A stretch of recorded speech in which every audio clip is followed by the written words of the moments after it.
Hello everyone and welcome to Welland, Ontario,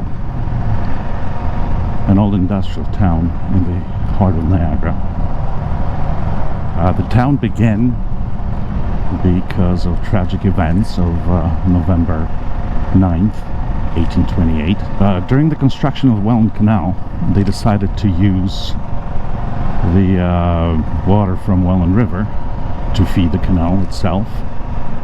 Deep cut was supposed to be 44 feet deep at places. Central fire station. During construction of deep cut in November 1828, the whole construction collapsed. The highest estimate says that up to 100 workers perished in the accident. Engineers decided to use Grand River as the source for Welland Canal. Dunnville, where they built a weir and ran the feeder canal from Dunnville to Port Robinson. When the feeder canal came to this area, the problem of course was the Welland River itself. A wooden aqueduct was built, like a bridge for the feeder canal, so it can go over the Welland River. The first aqueduct was built here, wooden one. Later on, when the first Welland Canal was extended all the way to Port Colborne, it was the Welland Canal itself that ran on top of the aqueduct. For the second Welland Canal, they used thousands of stones, some of them as heavy as a ton. They had to divert the river itself, so it cuts the canal at 90 degrees, and I'm not allowed to go onto the Merritt Island. It's an interesting island. It is between the old Welland Canal, the new Welland Canal, and the Welland River. Paths for joggers, bicycles, walking trails. With the construction of the aqueduct, some laborers built a shanty town here, and the little settlement was called Aqueduct. In 1842, it was officially named Merrittsville to honor William Hamilton Merritt, one of the proponents of the canal. You will also see spelling without the S, Merrittville. In 1854, Merrittsville became the seat of County of Welland. And this building here, the county court, was built 1855 to 1856. It was gutted by fire in 1913. Had a jailhouse behind, where between 1859 and 1958 executions were carried out. Ahead of us is most recognizable landmark of the city, Bridge 13, built for the fourth Welland Canal between 1927 and 1930. Last time it went up was December 1972, when the bypass was completed. The new season took the ships through the bypass east of the city, and the canal here became a recreational waterway. Since 1986, a lot of murals were painted all over Welland. These are the first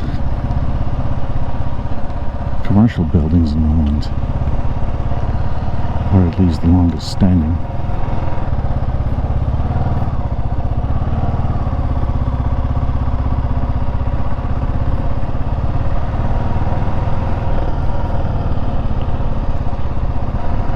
Amphitheater.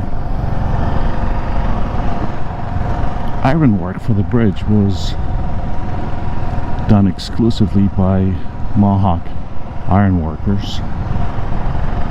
Railway that was servicing Welland Canal between Port Dalhousie and Port Colborne reached Welland in 1859. Later, other rail lines followed.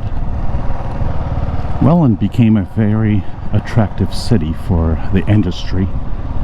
Welland Canal, railways, hydropower from Niagara Falls, and proximity to the American markets. I'm on Plymouth Street. Company Plymouth Cordage opened a plant here, right where this retirement home is.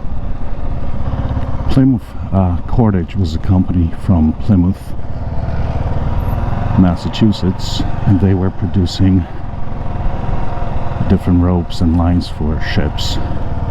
Welland was perfect for that business, and they built a little neighborhood for their employees.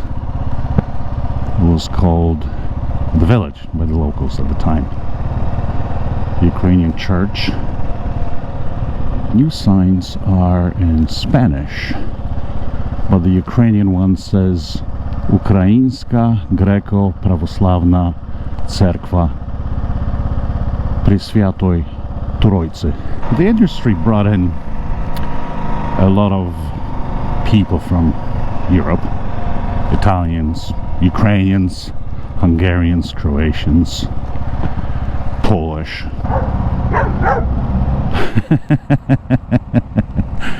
Dogs do hate me. Nice church. Hungarian hall.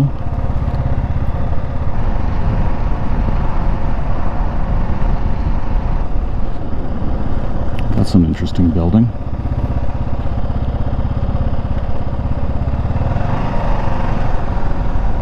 Carnegie Library, opened in 1923.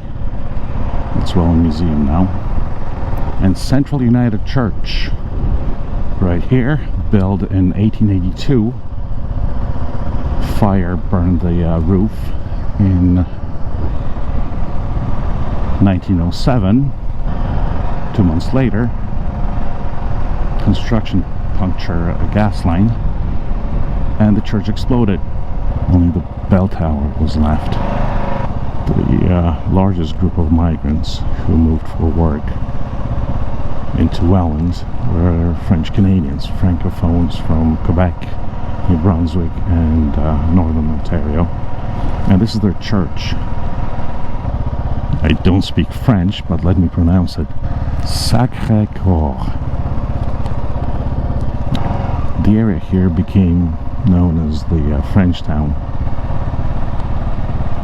because the population here spoke French. A company out of Montreal, Empire Cotton Mills, brought the first French Canadians, and then the French Canadians came here for work in other industries as well.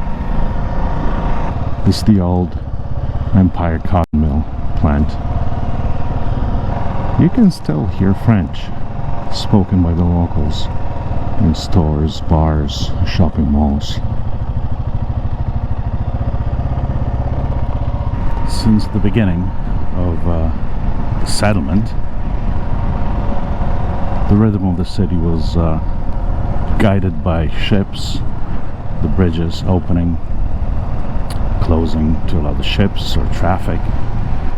The recreational waterway today, apart for the Flatware Center, has a few spots where you can launch your own kayak, canoe, paddleboard, or you can just rent your watercraft. I'm going towards the Flatware Center at the end of the stretch of the waterway.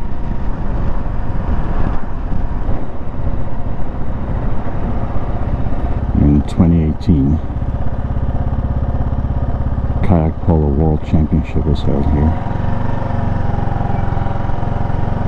New Zealand fans outnumbered the Canadians. We're at the Welland International Flatwater Centre on Town Line Road. Tomorrow we have the Hope Floats Challenge. This is our fourth Hope Floats Challenge that we are holding here. It's a big dragon boat competition. And what club are you from? South Niagara Canoe Club. We are based here. Right there? Dome over there. We run a summer camp, and we have canoe, kayak, dragon boat, paddleboard all year. You're saying that this facility is one of the best in the world? The Flatwaters, yes. So, being a Flatwater, am I going to get in trouble for having mineral water? You're right. There are 2 international standard competition courses. The south course includes a 2,000 meter race course, and the water here is roughly 30 feet deep. Thank you very much for coming on a ride with me. I hope to see you on the next one.